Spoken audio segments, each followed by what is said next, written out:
कहानी की शुरुआत एक घर से होती है जहां परिवार का कुत्ता डरा हुआ इधर उधर देख रहा होता है। उसका मालिक एडम घबराकर भाग रहा होता है। वो अपने माँ बाप के कमरे में पहुंचता है जहां दोनों खून से लथपथ मरे पड़े होते हैं। एडम डर कर बिस्तर के नीचे छिप जाता है और एक बंदूक उठा लेता है। जब वो घबराहट में बंदूक संभालने की कोशिश कर रहा होता है तभी एक खतरनाक वैम्पायर कमरे में आ जाता है और उसके पिता की लाश को घसीटने लगता है। तभी अचानक वो वैम्पायर एडम को देख लेता है और उस पर हमला करने के लिए तैयार हो जाता है। अगले सीन में हमें कहानी का मुख्य किरदार चार्ली दिखाया जाता है जो क्लार्क काउंटी नेवाडा का एक हाई स्कूल स्टूडेंट है और अपनी खराब मोटरसाइकिल को धक्का देकर घर ला रहा होता है। वो अपनी पड़ोसी डोरिस को हेलो कहता है और फिर अपने घर पहुंच जाता है। उसकी माँ जेन उनके नए पड़ोसी की शिकायत करने लगती है जो बिना किसी वजह के अपने ड्राइववे में ढेर सारी सीमेंट की बोरियां जमा कर रहा होता है। तभी चार्ली की गर्लफ्रेंड एमी उसे स्कूल ले जाने के लिए आ जाती है। जब चार्ली क्लास में होता है तब टीचर हाजिरी लगाती है और पता चलता है कि कई स्टूडेंट्स गायब हैं, जिनमें उसका दोस्त एडम भी शामिल है जिसकी शुरुआत में मौत दिखाई गई थी। बाद में जब चार्ली अपने लॉकर के पास होता है तब उसका बचपन का दोस्त एड उसे अलग ले जाकर बताता है कि एडम गायब है। फिर एड कहता है कि उन्हें रात में जाकर उसके घर चेक करना चाहिए, लेकिन चार्ली तैयार नहीं होता क्योंकि एमी को डेट करने के बाद से वो स्कूल के कूल बच्चों के साथ रहने लगा है, जबकि एड और एडम को लोग लूजर समझते हैं। इसलिए एड की मदद करने की बजाय वो एमी के साथ डेट पर चला जाता है। जब एमी उसे घर छोड़ रही होती है तब चार्ली अपनी माँ को उनके नए पड़ोसी जेरी के साथ फ्लर्ट करते देखता है, इसलिए दोनों उससे मिलने चले जाते हैं। जेरी के अंदर जाने के बाद चार्ली को गुस्से में भेजा गया एड का मैसेज मिलता है जिसमें वो धमकी देता है कि अगर चार्ली नहीं आया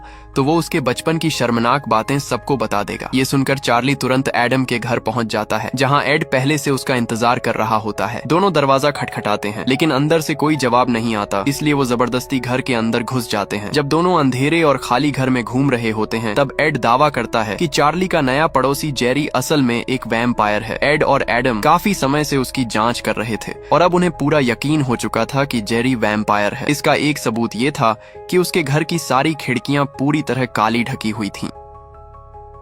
एड चार्ली को चेतावनी देता है कि कभी भी जेरी को अपने घर के अंदर आने का न्योता मत देना क्योंकि वैम्पायर बिना बुलावे के घर में नहीं आ सकते, लेकिन चार्ली को ये सब बकवास लगता है और दोनों में बहस शुरू हो जाती है। एड कहता है कि एमी और बाकी कूल बच्चे नकली और घटिया लोग हैं और चार्ली उनके साथ रहकर बदल गया है। इसके बाद दोनों अलग हो जाते हैं। एड अपने स्केट बोर्ड पर घर जा रहा होता है तभी स्कूल का गुंडा मार्क उस पर हमला कर देता है। उससे बचने के लिए एड एक दीवार कूदकर भागता है, लेकिन बदकिस्मती से वो सीधे जेरी के सामने पहुंच जाता है। डर कर एड पास के घर में घुस जाता है क्योंकि उसे लगता है कि जेरी अंदर नहीं आ पाएगा, लेकिन जेरी अंदर आ जाता है क्योंकि वो घर खाली पड़ा होता है। जेरी कहता है कि उसे पता है एड काफी समय से उस पर नजर रख रहा था, जबकि एड ऊपर की तरफ भागने लगता है। फिर वो खिड़की से छलांग लगा देता है, लेकिन बाहर जेरी पहले से उसका इंतजार कर रहा होता है। एड स्विमिंग पूल में गिर जाता है। तब जेरी उसे शांत रहने के लिए कहता है और बोलता है कि जो होने वाला है वो उसी के भले के लिए है। फिर वो अपनी मानसिक ताकत से एड के दिमाग को कमजोर करने लगता है और आखिर में अपने नुकीले दांत उसकी गर्दन में गड़ा देता है। अगले दिन चार्ली देखता है कि एड स्कूल नहीं आया, इसलिए वो उसके घर जाता है, लेकिन वहाँ सिर्फ उसके माँ बाप मिलते हैं। वो चार्ली का अच्छे से स्वागत करते हैं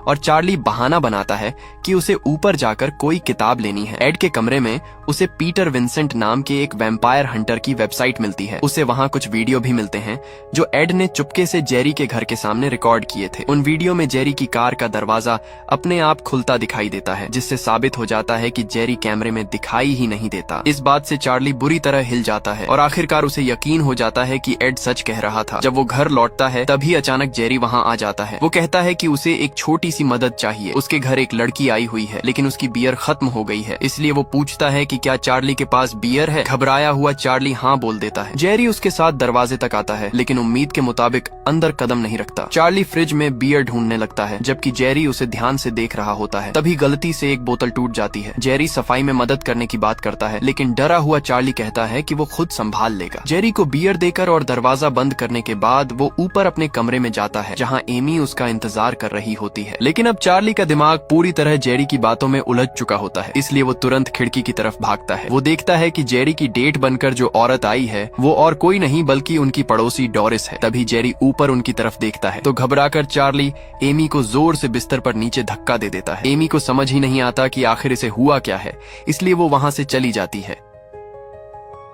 उस रात बाद में चार्ली की नींद एक औरत की चीख सुनकर खुलती है। वो तुरंत पुलिस को फोन करता है, लेकिन जब पुलिस आती है तब जेरी बड़ी चालाकी से बातों में उन्हें फंसा देता है। वो कहता है कि उसने बस एक औरत को खुशी की वजह से चीखने पर मजबूर किया था। चार्ली गुस्से और नफरत से ये सब देखता रहता है। फिर वो ध्यान देता है कि पुलिस के जाते ही जेरी अपनी कार में बैठकर कहीं निकल जाता है। डॉरिस की सुरक्षा की चिंता में चार्ली चुपके से जेरी के घर में घुस जाता है और इधर उधर तलाश करने लगता है। उसे जेरी के स्टडी रूम में एक अजीब सा तांत्रिक निशान मिलता है, जिसकी वो सबूत के लिए फोटो खींच लेता है। लेकिन इससे पहले कि वो कुछ और पता लगा पाता, जेरी वापस आ जाता है, जिससे चार्ली को जल्दी से अलमारी के अंदर छिपना पड़ता है। हैरानी की बात ये होती है कि अलमारी के अंदर उसे एक गुप्त दरवाजा मिलता है, जो कई कमरों वाले एक लंबे हॉल में जाता है। उनमें से एक कमरा बंद होता है। वो छोटे से छेद से अंदर झांकता है और वहाँ डॉरिस को कैद देखता है। इसलिए वो दरवाजा खोलने के लिए स्क्रू ड्राइवर निकालता है, लेकिन तभी उसे फिर से छिपना पड़ता है, क्योंकि जेरी के आने की आवाज सुनाई देती है। दरवाजे की दरार से वो देखता है कि जेरी बेचारी डॉरिस को घसीट कर बाहर लाता है और उसका खून पीने लगता है। इस दौरान डॉरिस उसे चुप रहने का इशारा करती है। उसके बाद जेरी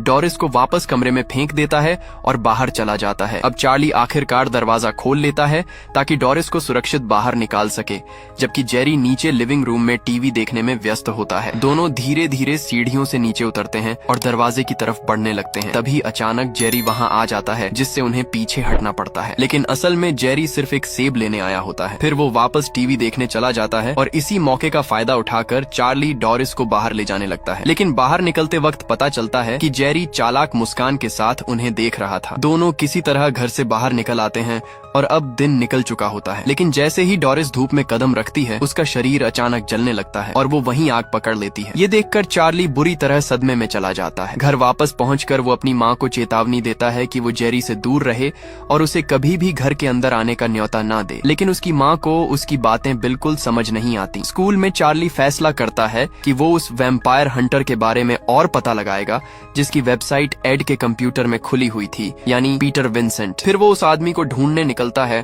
और आखिरकार एक थिएटर शो तक पहुंच जाता है, जहां पीटर अपना कार्यक्रम करता है। रिपोर्टर बनने का नाटक करके चार्ली पीटर विंसेंट से उसके अपार्टमेंट में मिलने का मौका हासिल कर लेता है। उसका घर तरह तरह के खतरनाक और अलौकिक जीवों के शिकार वाले हथियारों से भरा हुआ होता है। लेकिन जैसे ही चार्ली उससे पूछता है कि वैम्पायर को कैसे मारा जाता है और जेरी के घर से मिले उस तांत्रिक निशान की फोटो दिखाता है, पीटर उसे पागल समझकर घर से बाहर निकाल देता है। अब कोई और रास्ता ना होने पर चार्ली अपने कमरे के चारों तरफ लहसुन और क्रॉस लगाने लगता है। उसी दौरान स्कूल के गुंडे मार्क और बेन उसकी खिड़की के बाहर खड़े होकर हैरानी से ये सब देख रहे होते हैं। तभी जेरी वहां पहुंच जाता है और दोनों पर हमला कर देता है। वहीं दूसरी तरफ घर के अंदर चार्ली खुद को बचाने के लिए लकड़ी के नुकीले हथियार बना रहा होता है। तभी उसकी गर्लफ्रेंड एमी वहां आकर पूछती है कि आखिर वो इतने अजीब तरीके से क्यों बर्ताव कर रहा है। लेकिन इससे पहले कि वो कुछ समझा पाता, जेरी दरवाजे पर आ जाता है और जेन से कहता है कि वो अपने बेटे को उसके हवाले कर दे, क्योंकि चार्ली पिछले दिन उसके घर में घुसा था। जेन ये सुनकर हैरान रह जाती है, लेकिन वो अपने बेटे चार्ली पर भरोसा करने का फैसला करती है। इसलिए वो जेरी को गुस्से में वहाँ से दफा हो जाने को कह देती है। इससे वैम्पायर जेरी भड़क जाता है। वो फावड़ा उठाकर चार्ली के घर के पीछे खुदाई करने लगता है और गैस लाइन निकालकर उसमें आग लगा देता है। इससे घर का फायर प्लेस जोरदार धमाके के साथ फट जाता है और पूरा घर जलने लगता है। अब जेन को भी यकीन हो जाता है कि जेरी बेहद खतरनाक है, इसलिए तीनों जल्दी से कार में बैठते हैं और वहां से भागने लगते हैं। जेरी चार्ली की मोटरसाइकिल लेकर उनका पीछा करने की कोशिश करता है, लेकिन उसका आगे का पहिया टूटा हुआ होता है। इसलिए वो गुस्से में बाइक उठाकर उनकी कार पर फेंक देता है, जिससे एमी डर जाती है। जब चार्ली समझाने की कोशिश करता है कि जेरी एक वैम्पायर है, तब भी उसकी माँ पूरी तरह यकीन नहीं करती। कुछ ही देर बाद जेरी अपनी ट्रक उनकी कार के पीछे जोर से मारता है। फिर वो अपनी गाड़ी उनकी कार के साइड में भी ठोकता है और आगे जाकर रास्ता रोक देता है। जेन घबरा जाती है, लेकिन चार्ली चिल्लाकर उसे गाड़ी चलाते रहने को कहता है, इसलिए वो सीधे उस पर कार चढ़ा देती है। लेकिन मुसीबत अभी खत्म नहीं हुई थी, क्योंकि जेरी अब भी कार के नीचे चिपका हुआ था और अपने पंजों से कार का फर्श फाड़कर अंदर आने लगता है। अब वो अपने असली डरावने वैम्पायर रूप में वापस आ चुका होता है। चार्ली उसे लात मार मार कर नीचे गिराने की कोशिश करता है और जैसे ही वो छूटता है, जेन कार रोक देती है। लेकिन तभी एक दूसरी गाड़ी उनकी कार से टकरा जाती है और उसका गुस्सैल ड्राइवर बाहर निकलता है। उसी वक्त जेरी अपनी वैम्पायर ताकत से पूरी कार उठा लेता है। फिर वो उस ड्राइवर पर हमला करके उसका खून पी जाता है। इसके बाद चार्ली हिम्मत दिखाते हुए एक बड़ा क्रॉस लेकर जेरी के सामने खड़ा हो जाता है और अपनी माँ और एमी को भागने के लिए कहता है। वो धीरे धीरे जेरी के पास जाता है, जो अब फिर से इंसानी रूप में लौट आया होता है। लेकिन हैरानी की बात ये होती है कि क्रॉस उसका कोई नुकसान नहीं करता। जेरी आसानी से चार्ली को उठाकर उनकी कार पर फेंक देता है। जेरी इंसानों की बेवकूफी का मजाक उड़ाते हुए कहता है कि लोग हमेशा वैम्पायर को मारते वक्त दिल पर वार करना भूल जाते हैं। तभी पीछे से जेन चुपके से आती है और सड़क के साइन बोर्ड को जेरी के शरीर में घुसा देती है। दर्द से जेरी जोर से चीख पड़ता है, लेकिन उसी समय जेन भी गिर पड़ती है। इसलिए चार्ली और एमी उसे संभाल कर उठाते हैं और तीनों उस मरे हुए आदमी की कार में बैठ जाते हैं। फिर चार्ली जानबूझकर अपनी फैमिली कार में जोर से टक्कर मारता है, जिससे वो पलटकर जेरी के ऊपर गिर जाती है। जब परिवार वहाँ से भाग रहा होता है तब पीछे जेरी की टूटी हुई हड्डियां फिर से अपनी जगह जुड़ती दिखाई देती हैं। अस्पताल में पुलिस भी पहुंचती है और उनसे पूछती है कि आखिर हुआ क्या था, लेकिन चार्ली कुछ नहीं बताता क्योंकि उसे पता होता है कि कोई उसकी बात पर भरोसा नहीं करेगा। उधर दूसरी तरफ पीटर विंसेंट वो तांत्रिक निशान वाला प्रिंट आउट देखने लगता है जो चार्ली उसके ऑफिस में छोड़ गया था। तभी उसे एहसास होता है कि चार्ली उससे मजाक नहीं कर रहा था। वो तुरंत उसे फोन करके अपने घर बुलाता है। जब आखिरकार चार्ली, एमी, पीटर विंसेंट के घर पहुंचते हैं तब वो उन्हें सारी बात बताता है। वो कहता है कि वो निशान एक बेहद ताकतवर वैम्पायर नस्ल का है जो मेडिटेरेनियन इलाके से आई थी। ये वैम्पायर अपने शिकार को कई दिनों तक जिंदा रखते हैं ताकि उन्हें भी वैम्पायर में बदल सकें। पीटर के मुताबिक चार्ली का इस वैम्पायर के खिलाफ कोई मौका नहीं है क्योंकि इस तरह के वैम्पायर को मारने के लिए पूरी सेना चाहिए होगी। तभी अचानक विंसेंट के पास फोन आता है कि उसके लिए एक पैकेज डिलीवरी आई है। वो डिलीवरी वाले को अंदर आने के लिए कहता है और अपनी गर्लफ्रेंड से पैकेज लेने को बोलता है, लेकिन असल में ये सब एक चाल होती है। अचानक एड अंदर आता है जो अब खुद एक वैम्पायर बन चुका होता है। विंसेंट उसे डराने के लिए एक पवित्र कील निकालता है, लेकिन फिर डर कर भागने लगता है क्योंकि एड उसके पीछे दौड़ पड़ता है। तभी स्लाइडिंग दरवाजा बंद होता है और एड का हाथ कटकर अलग हो जाता है, ठीक उस वक्त जब वो विंसेंट को पकड़ने वाला होता है। इधर चार्ली और एमी को दरवाजे के पास विंसेंट की गर्लफ्रेंड की लाश मिलती है। उन्हें ये भी पता चलता है कि लिफ्ट का स्विच तोड़ दिया गया है, मतलब अब उन्हें बाहर निकलने का कोई दूसरा रास्ता ढूंढना पड़ेगा। अब उनके पास सिर्फ एक ही रास्ता बचता है और वो है शेल्फ के पीछे छिप जाना, क्योंकि एड उन्हें ढूंढना शुरू कर देता है। फिर दोनों मिलकर शेल्फ को एड के ऊपर गिरा देते हैं। चार्ली पास पड़ी एक तलवार उठा लेता है और एमी से सुरक्षित जगह पर जाने को कहता है। एड उसका गला दबाता है और उसे कमरे के दूसरी तरफ फेंक देता है, लेकिन चार्ली फिर उठ खड़ा होता है और दीवार पर टंगी कुल्हाड़ी उठा लेता है। अब दोनों आमने सामने खड़े होते हैं। चार्ली पागलों की तरह कुल्हाड़ी घुमाने लगता है और आखिरकार वो एड की गर्दन में जा लगती है। दूसरी तरफ एमी खुद को बचाने के लिए बंदूक और चांदी की गोलियां तैयार कर रही होती है। तभी वैम्पायर जेरी वहां पहुंच जाता है। एमी उस पर गोली चलाने की कोशिश करती है, लेकिन उसका उस पर ज्यादा असर नहीं होता क्योंकि वो गोलियां असल में वेयरवुल्फ के लिए बनी होती हैं।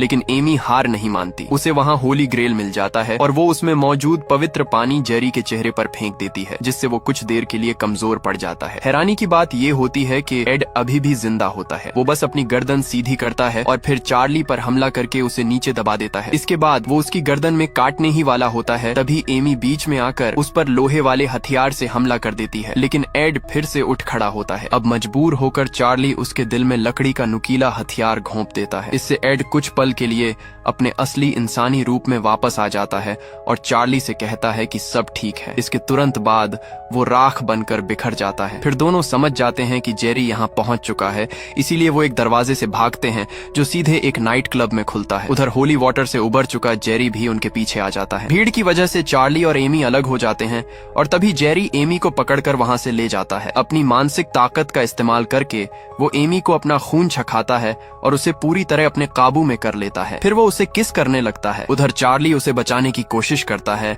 लेकिन एक सिक्योरिटी गार्ड उसे पकड़कर बाहर खींचने लगता है। अब उसके पास सिर्फ ये देखने के अलावा कोई रास्ता नहीं बचता कि जेरी एमी का खून पी रहा है। बाद में जब वो फिर से पीटर विंसेंट के अपार्टमेंट पहुंचता है तब वो आदमी अपना सामान पैक कर रहा होता है ताकि वहां से भाग सके। विंसेंट सच बताता है कि उसने जिंदगी में कभी किसी वैम्पायर को नहीं मारा। असल में उसने वैम्पायर मारने वाले हथियार सिर्फ इसलिए इकट्ठा करने शुरू किए थे क्योंकि उसके माँ बाप को एक वैम्पायर ने मार डाला था। जब वो सुनता है कि चार्ली हर हाल में जेरी को मारना चाहता है तब वो उसे एक खास लकड़ी का हथियार देता है। कहा जाता है कि अगर इस हथियार से असली वैम्पायर को मारा जाए तो उसके सारे शिकार फिर से इंसान बन जाते हैं। इसके साथ ही वो चार्ली को ये भी बताता है कि जब वैम्पायर आग में जलते हैं तब वो ठीक से सोच नहीं पाते। इसके बाद चार्ली एक थ्रिफ्ट स्टोर जाता है और वहाँ से कई सामान खरीदता है। फिर वो पूरी तैयारी के साथ जेरी के घर पहुँचता है और सबसे पहले सारी खिड़कियां तोड़ देता है ताकि सूरज की रोशनी अंदर आ सके। इसके बाद उसे एमी उन कमरों में से एक में मिलती है, लेकिन वो उसके पास पहुंच पाता उससे पहले ही कोई उसे खींच कर ले जाता है। जब चार्ली वापस बाहर आता है तब उसकी मुलाकात पीटर विंसेंट से होती है, जो हथियारों के साथ उसकी मदद करने आया होता है। दोनों को उस कमरे के नीचे एक गुप्त रास्ता मिलता है जहां एमी को रखा गया था, और फिर वो नीचे कूद जाते हैं। दोनों लंबे अंधेरे रास्ते से गुजरते हैं और एक दरवाजे के पास से निकलते हैं, लेकिन उन्हें पता नहीं होता कि जेरी उनके पीछे छिपा हुआ है। अचानक जेरी पीटर को पकड़कर हवा में उठा लेता है। चार्ली उस पर तीर चलाने की कोशिश करता है, लेकिन जेरी उसे बीच में ही पकड़ लेता है। फिर जेरी दरवाजा बंद कर देता है, जिससे चार्ली दूसरी तरफ फंस जाता है और पीटर उससे अलग हो जाता है। पीटर पीछे हटते हुए जेरी पर गोलियां चलाता है, लेकिन गोलियों का उस पर कोई असर नहीं होता। आखिर में जेरी एक छोटा पत्थर उसके माथे पर मारता है, जिससे उसके सिर से खून निकलने लगता है। तभी पता चलता है कि जेरी अकेला नहीं है। जिन लोगों को उसने काटा था वो मिट्टी की दीवारों के अंदर से बाहर निकलने लगते हैं, क्योंकि उन्हें खून की खुशबू खींच लाई होती है। उधर बेसमेंट की दूसरी तरफ चार्ली को एमी मिलती है, लेकिन अब उसका दिमाग पूरी तरह वैम्पायर के असर में आ चुका होता है। वो चार्ली को नीचे दबा देती है। इसी दौरान पीटर अपनी खास बंदूक से उन युवा वैम्पायर्स पर गोली चलाने लगता है, लेकिन कुछ गोलियों के बाद उसकी बंदूक जाम हो जाती है। जब एमी अपने नुकीले दांत निकालकर चार्ली को काटने वाली होती है तब चार्ली उसे लकड़ी का हथियार मारता है, लेकिन जानबूझकर उसके दिल पर वार नहीं करता। फिर चार्ली दरवाजा खोलने में कामयाब हो जाता है। जैसे ही वो देखता है कि पीटर मुश्किल में है, वो छत पर गोली चला देता है, जिससे ऊपर छोटे छोटे छेद बन जाते हैं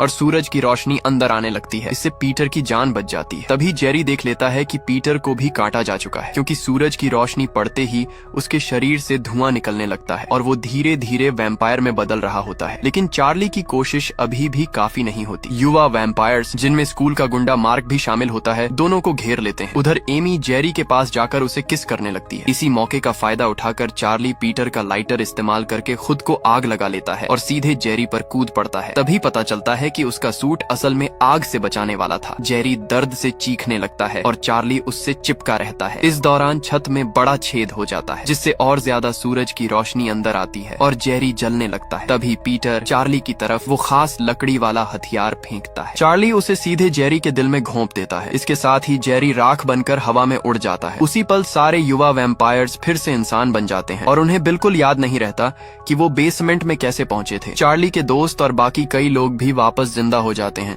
यहीं पर कहानी खत्म हो जाती है।